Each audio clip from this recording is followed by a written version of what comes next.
खबर अब्बास भी हमारे साथ मौजूद हैं।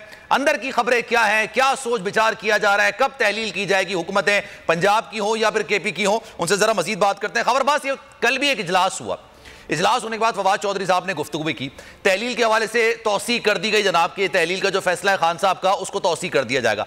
आगे के मामला किस तरह से मरहलावार होंगे?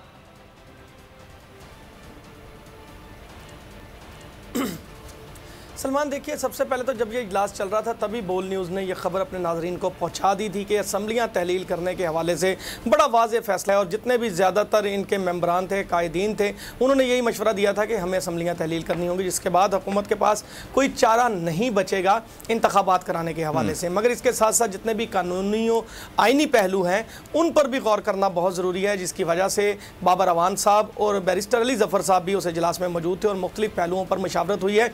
अब ये जो तहरीके इंसाफ के चेयरमैन इमरान खान साहब के ऐलान के बाद खुलबली मच गई थी ये जो मुतहदा हुकूमत है उसके अंदर, और वो परेशान हो गए थे कि ये एक नया कार्ड खेल दिया गया है चेयरमैन तहरीके इंसाफ की जानिब से। तो उस पर फौरी तौर पर जो उनके कायदीन हैं, जिनमें एक बड़े उनके लीडर राना सनाउल्लाह साहब भी हैं, जिनकी जानिब से कहा गया था कि तहरीके अदम एतमाद पेश कर दी जाएगी असम्बलियों में, जिसके बाद असम्बलियाँ तहलील करना मुमकिन नहीं रहेगा, जबकि उनकी ऐसी अक्सरियत ही नहीं है। मुस्लिम लीग नून की अक्सरियत तो दूर की बात है ना, पहले तो ये तहरीक अदम एतमाद पेश भी तो नहीं की जा सकती ना। इस वक्त सेशन चल रहा है, करंट सेशन के दौरान आप ये चीज कर भी नहीं सकते हैं और सेशन एडजर्न करने का इख्तियार स्पीकर के पास होता है। बिल्कुल सलमान, मैं आपको यही बताने लगा था कि अभी पहले तो उनके मेंबरान की तादाद पूरी नहीं है। दूसरी जानिब अगर ये बात करते हैं कि भाई किसी किस्म का कोई गैर आईनी इक़दाम, तो अभी ये 42वां इजलास चल रहा है पंजाब असम्बली का, जो बजट के हवाले से पेश किया गया था और अभी तक वो पिछले 4 महीने से चल रहा है। बल्कि मैं आपको एक बात बताऊं कि गुज़श्ता रोज़ जो हमजा शहबाज साहब की क़यादत में मुस्लिम लीग नून की एक मीटिंग हुई है, उसमें भी ज़राए ने दावा किया है कि जो उनके जितने भी वर्कर्स हैं वो हमजा शहबाज साहब की लाइलमी पे हैरान रह गए। वो परेशान हो गए कि हमजा शहबाज साहब जो है वो तरीके अदम एतमाद के हवाले से बात कर रहे हैं, मगर जब भी कोई बजट इजलास, ये खसूसी तौर पर जब बजट इजलास चल रहा हो तो आप CM के खिलाफ तरीके अदम एतमाद पेश नहीं कर सकते। बल्कि हमारा ये भी ज़राए ने हमें बताया है कि मुस्लिम लीग नून के अंदर जितने भी वहाँ पर मेंबरान असम्बली मौजूद थे वो चहमगोइयाँ करते रहे हैं। लंदन में शिकायत लगाई गई हैं कि हमजा शहबाज साहब जो है वो घर पे बैठ के पार्ट टाइम सियासत कर रहे हैं। ये अल्फाज इस्तेमाल किए गए कि पार्ट टाइम सियासत कर रहे हैं। ये अमली तौर पर तो सियासत में दिखाई नहीं देते हैं। पिछले 4 महीने से अगर मुसलसल इजलास चल रहा है तो ये तो अपोजिशन लीडर ने जाके असम्बली में आवाज उठाना थी कि 4 महीने कैसे इतना लंबा इजलास चल गया। मगर हमजा शहबाज चूंकि घर पर मौजूद थे और अब जो है जब चेयरमैन तहरीक इंसाफ इमरान खान साहब की जानिब से ऐलान किया गया तो उनका कहना था कि इन्हें होश आ गया और अब इन्हें यह भी नहीं पता, इन्हें रूल्स ऑफ बिजनेस का भी नहीं पता कि 4 महीने से चलते हुए इजलास पर जो है वो आप तहरीके अदम एतमाद नहीं पेश कर सकते। इंतहाई गुमगू की सूरत हाल है कि अगर ये तरीके एतमाद पेश करते हैं और उस पर जो है वो हुकूमती दावा है काफ लीग और तहरीक इंसाफ की हुकूमत का 3 दिन में अगर वोटिंग हो जाए तो 6 महीने के लिए तो वैसे ही परवेज इलाही साहब की हुकूमत महफूज हो जाएगी और फिर उस पर कोई छेड़ाछाड़ी नहीं की जा सकेगी। एक जानिब उन्हें यह भी तहफ़्फ़ुज़ात हैं,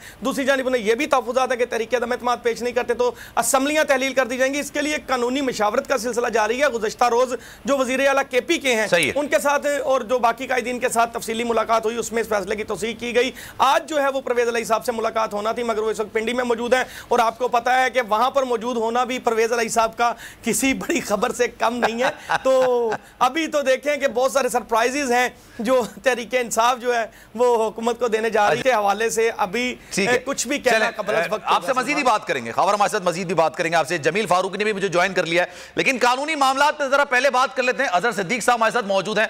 अजहर साहब कानूनी मामला पर बड़ी गहरी नजर रखते हैं, सारे मामला पर सर उनसे जरा जानते हैं। अजहर साहब ये बताइएगा, तहलील करने की बात की जा रही है, अब तो ये बात कंफर्मेशन के साथ कही जा सकती है KP और पंजाब असेंबली को तहलील करने की तौसीक भी कल दे दी गई थी, आज मुलाकात भी होनी है। लेट सपोज अगर अभी तहलील कर दी जाती है, अगले 90 रोज में इलेक्शंस हर सूरत कराने, हर हाल में कराने, हुकूमत के पास जो PDM की हुकूमत है 27 किलोमीटर की, उनके पास क्या ऑप्शन है?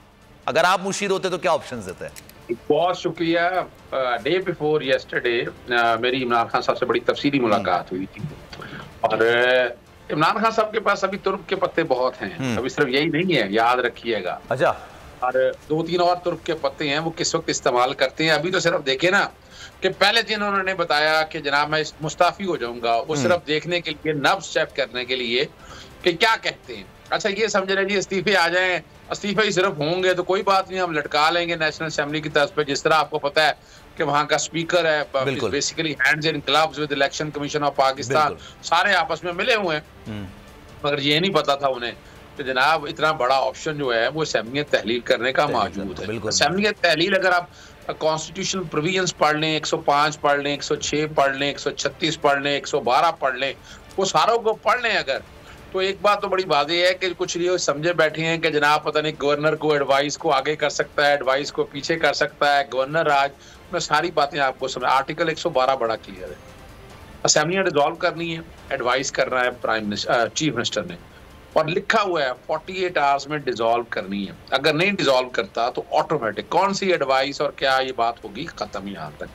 अब आ जाए आगे, इसी 112 में लिखा हुआ है कि ये तहरीक अदम एतमाद जब पेश होगी तो उस वक्त असेंबलियां डिसॉल्व नहीं करता। चले फर्ज करें तहरीक अदम अभी आ भी गई है तो वो 7 दिन का काम है सिर्फ, यानी 4 से 7 दिन के अंदर फैसला होना है, फिर क्या हो जाएगा।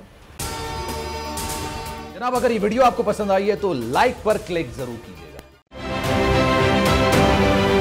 आप ये समझें, ये जो हक है ना, हक पे खड़े रहना और हक को बोलना, ये दूर से लगता है तन्हा हो गए लोग। आप खान साहब को देखें, तन्हा दिखाई देने, सारी जमातें मिलकर उनके खिलाफ हैं, लेकिन आज भी पाकिस्तान की आवाम उस हक की आवाज़ के पीछे जो है 80% से ज़्यादा आवाम उनके साथ है। सेम एग्जैक्टली इसी तरीके से बोल की कहानी है भाई, बिल्कुल अलग आपको तन्हा दिखाई देगा, हर जगह आपको खड़ा हुआ नजर आएगा, हटेगा नहीं किसी चीज़ से। और उसके साथ भी 80% आवाम अगर आज आप देखें तो उसे बोल दिख रही है।